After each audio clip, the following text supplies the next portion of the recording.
Morning বন্ধুরা, চলে এসেছি আবার তোমাদের সাথে নতুন একটি ব্লগ নিয়ে।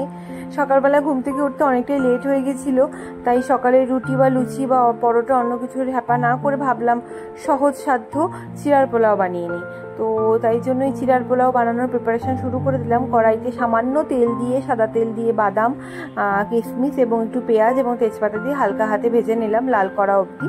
এবং যেহেতু তোমাদের আগেই বললাম ঘুম থেকে উঠতে অনেকটা লেট হয়ে গেছিলো, তাই পাশাপাশি দুপুরে রান্নার প্রিপারেশনও শুরু করে দিয়েছিলাম। তাই পাশে অল্প একটু সামান্য মুগ ডাল ভিজিয়ে নিয়েছিলাম, মানে বসিয়ে দিয়েছিলাম গ্যাসে। তার কারণটা হলো তাড়াতাড়ি খাওয়া দাওয়া কমপ্লিট করতে হবে, যেহেতু অনেকটাই লেট হয়ে গেছিলো।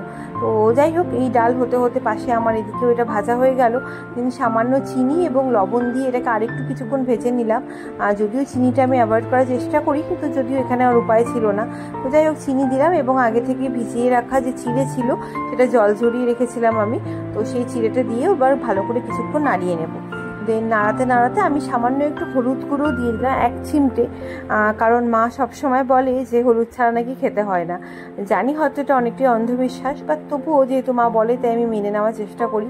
তো সামান্য হলুদ দিয়ে এটাকে আরও একটু ভালো করে নাড়িয়ে নিলাম, জাস্ট বিকজ অফ কালারের জন্য সত্যি কথা বলতে হলুদটা দেওয়া। তো যাই হোক, হলুদ দিয়ে ভালো করে একটু নামিয়ে নিলাম।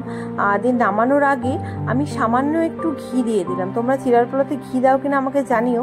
ঘি দিলে চিড়ার পোলাও একটা অদ্ভুত স্মেল আসে, জানো তো।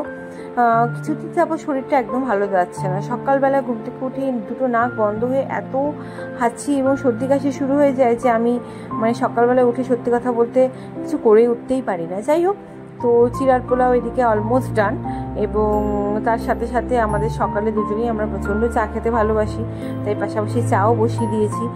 আগে দুধ চা খেতাম দুবেলা, এখন চেষ্টা করছি যাতে লাল চায় শিফট হতে পারি।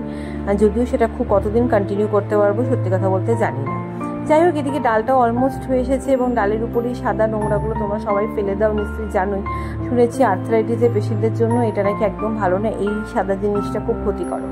যাই হোক, তো ডালও অলমোস্ট এদিকে কমপ্লিট হয়ে গেছে এবং এদিকে আমার লাল চার প্রিপারেশনও কমপ্লিট হয়ে গেছে। লাল চা হয়েই গিয়েছে। তো আমি যেহেতু চিনি চারা খাই, আমি এটাই আমারটা আগে নামিয়ে দেন ওরটা সামান্য চিনি দিয়ে দুজনের জন্য চা নিয়ে আমরা রেডি। দেন ফাটাফাট করে দুজনে মিলেই ব্রেকফাস্ট করে নিলাম। দেন করে নেওয়ার পর আমি দুপুরে রান্নার কাজে লেগে গেলাম।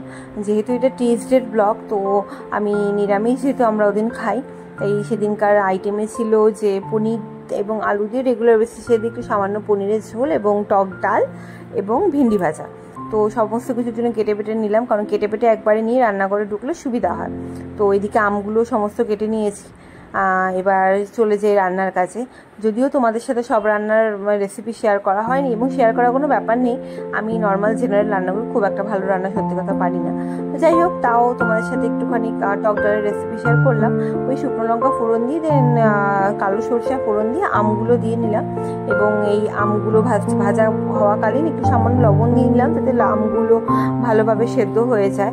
এবং যেহেতু আমি পিঙ্ক সল্ট খাই, তাই তোমরা হয়তো জানো পিঙ্ক সল্ট খাওয়া শরীরের জন্য ভালো। যাই হোক, এর আমগুলো নরম হয়ে গেলে সেই ডালটা দিয়ে দেন কিছুক্ষণ ফুটিয়ে দেন নামিয়ে ফেললাম। তো আবার তোমাদের সাথে অন্য কোনো ব্লগে দেখা হবে। দিনের জন্য সবাই ভালো থেকো এবং আমাকে সাপোর্ট করো। Tata, by.